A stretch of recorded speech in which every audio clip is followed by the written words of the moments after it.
जय सिया राम।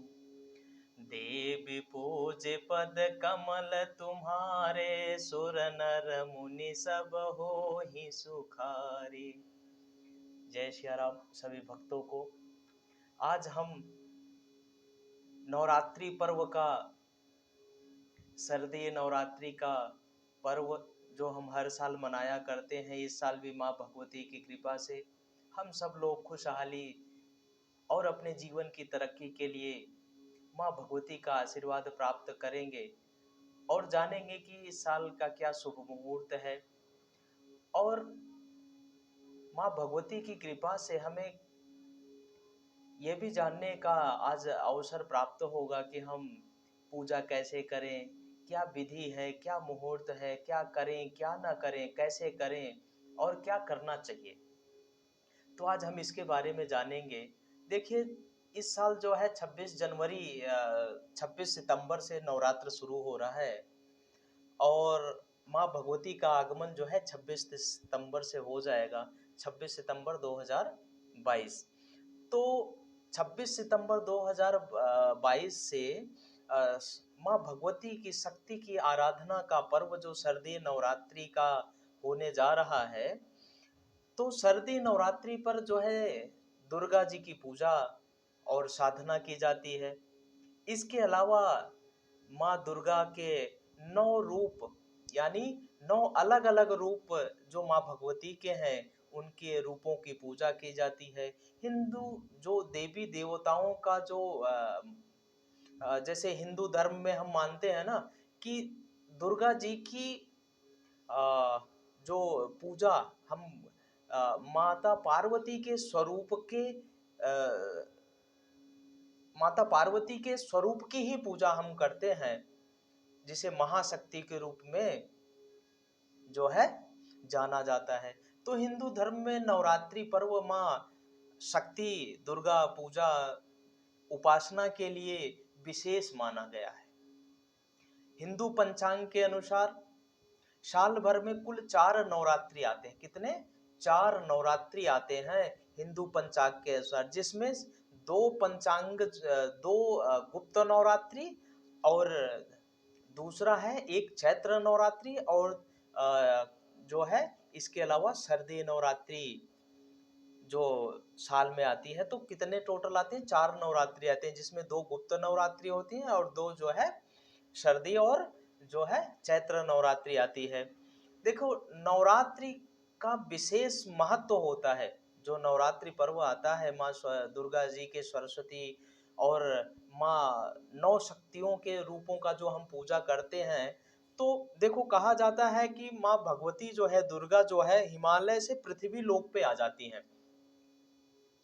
तो हम अपने अपने घरों में माँ भगवती के 9 दिनों तक विराजमान करते हैं, माँ भगवती की पूजा उपासना करते हैं और 9 दिनों तक देवियों के, माँ दुर्गा के अलग अलग स्वरूपों की पूजा और आराधना करते हैं। माँ दुर्गा के जो भक्त हैं इन 9 दिनों में उपवास रखते हैं, माँ दुर्गा शक्ति की साधना करते हैं और 9 दिनों तक जो है इसके दौरान माँ दुर्गा अपने भक्तों पर विशेष कृपा रखती हैं।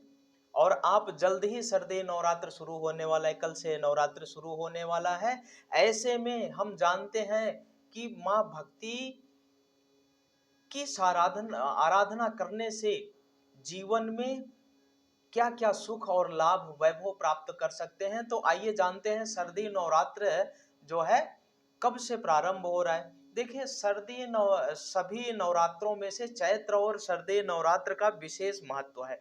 हिंदू कैलेंडर के अनुसार अगर देखें तो शारदीय नवरात्र अश्वनी माह के शुक्ल पक्ष की प्रतिपदा से लेकर नवमी तिथि तक मनाई जाती है।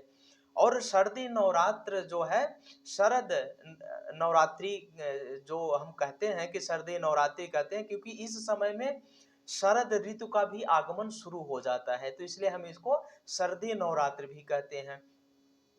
इस साल जो शारदीय नवरात्रि 26 सितंबर से लेके 5 अक्टूबर तक, यानी विसर्जन, जिसको हम विजयदशमी कहते हैं, तो रहेगी।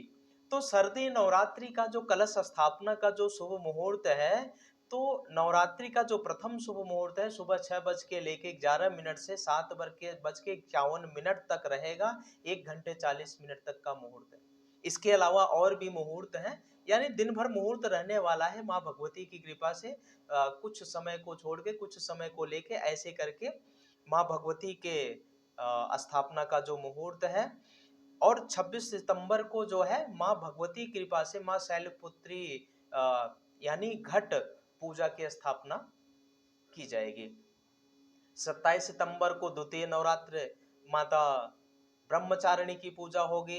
28 सितंबर 2022 तृतीय नवरात्रि, उस दिन माँ चंद्रघंटा की पूजा की जाएगी। 29 सितंबर यानी चतुर्थ दिवस की नवरात्रि, उस दिन माँ कुष्मांडा की पूजा की जाएगी। 30 सितंबर को स्कंद माता की पूजा होगी। 1 अक्टूबर को माँ कात्यायनी की पूजा की जाएगी। 2 अक्टूबर को कालरात्रि माता की पूजा की जाएगी। और 3 अक्टूबर को महागौरी दुर्गा यानी महाअष्टमी की पूजा की जाएगी। और 4 अक्टूबर को नवमी सिद्धदात्री की पूजा यानी महानवमी की पूजा की जाएगी। और 5 अक्टूबर को नवरात्रि यानी दुर्गा विसर्जन और विजयदशमी। देखिए, शारदीय नवरात्र पर हम क्या करें और क्या न करें, क्या करना चाहिए और क्या नहीं करना चाहिए जीवन, जिससे हमें जीवन में क्या लाभ मिलता है। देखो, शारदीय नवरात्रि जो शुरू होने वाला है वो 26 सितंबर से शुरू हो रहा है। और हमें क्या करना चाहिए इस विषय में विशेष ध्यान रखने की आवश्यकता है। देखो, पहला तो है सात्विक भोजन करना चाहिए, साफ सफाई घर में रखनी चाहिए, देवी की स्थापना करें, आराधना करें, भजन कीर्तन जागरण करें, देवी का मंत्रो जिसको जो आता है उसकी पूजा करें, देवी जी की आरती करें। लेकिन क्या नहीं करना चाहिए, इस पे विशेष हमें ध्यान देने की आवश्यकता है। लहसुन, प्याज, शराब, मांस, मछली सेवन आदि, झगड़ा, कलह, कलेश, काले कपड़े, चमड़े के चीजें ना पहने, दाढ़ी, बाल, नाखून ना काटे। इन सब चीजों की विशेष हमें ध्यान रखने की आवश्यकता है, जिससे माँ भगवती की कृपा हमें प्राप्त पूर्ण रूपेण होनी चाहिए। जिसको भी माँ भगवती की कृपा प्राप्त करनी है वो ज्यादा कुछ नहीं कर सकते तो एक माला बैठ के घर में जरूर करनी चाहिए। शैलपुत्री के दिन एक माला करें, ब्रह्मचारिणी तो कहा है कि एक घड़ी आधी घड़ी आधे में कछु आधो, तुलसी संगत साधु की हरे कोटि अपराध। तो अगर ज्यादा कुछ नहीं कर सकते तो एक माला तो कर ही सकते। और कहा है कि थोड़ा भी कभी कभी बहुत बड़ा फल दे जाता है, इसलिए जीवन में थोड़ा बहुत तो करना ही चाहिए। तो शारदीय नवरात्रि के दिन माँ भगवती को देसी घी का भोग लगाएं। दूसरा दिन जो माँ भगवती का है, शक्कर, सफेद मिठाई, मिश्री फल का भोग लगाएं। चंद्र घंटा देवी का जो दिन है उस दिन मिठाई और खीर इत्यादि का भोग लगाएं। कुष्मांडा देवी का जिस दिन है उस दिन मालपुआ इत्यादि का, केला इत्यादि जितने दिन है उस दिन के अनुसार अगर आपको भोग लगाने हैं तो उसका ध्यान रखना है। स्कंद माता के दिन केले का, कात्यायनी माता दिन का जो है उस दिन शहद का, कालरात्रि माता का दिन है तो गुड़ का, और महागौरी देवी का अगर दिन है तो उस दिन नारियल का भोग लगाएं। और सिद्धदात्री का जिस दिन माता का दिन है उस दिन अनार और तिल का भोग लगाएं। देखिए, विशेष जीवन में तभी हम कुछ कर सकते हैं जब हमें कुछ न कुछ करना पड़ेगा। इसलिए जब तक हम आप कुछ करेंगे नहीं तो हमें जीवन में कुछ मिलने वाला नहीं है। जैसे आप नौकरी करते हैं तो 8 घंटे मेहनत करनी पड़ती है, तभी तो आपको महीने के अंत में कुछ न कुछ उसका धनोपार्जन तो होता है। उसी तरीके से जब आप थोड़ी बहुत भक्ति करेंगे तो जीवन में आपके सुदृढ़ मार्ग भी बनेंगे और कमाए हुए धन का भी आपको 4 गुना लाभ मिलेगा। तो जीवन में सत्संग और भक्ति जरूर करनी चाहिए, यही जीवन का सार है और तभी जीवन में मोक्ष भी मिलता है। इसलिए माँ भगवती के आगमन में हम सब लोग मिलके माँ भगवती का उपासना करें।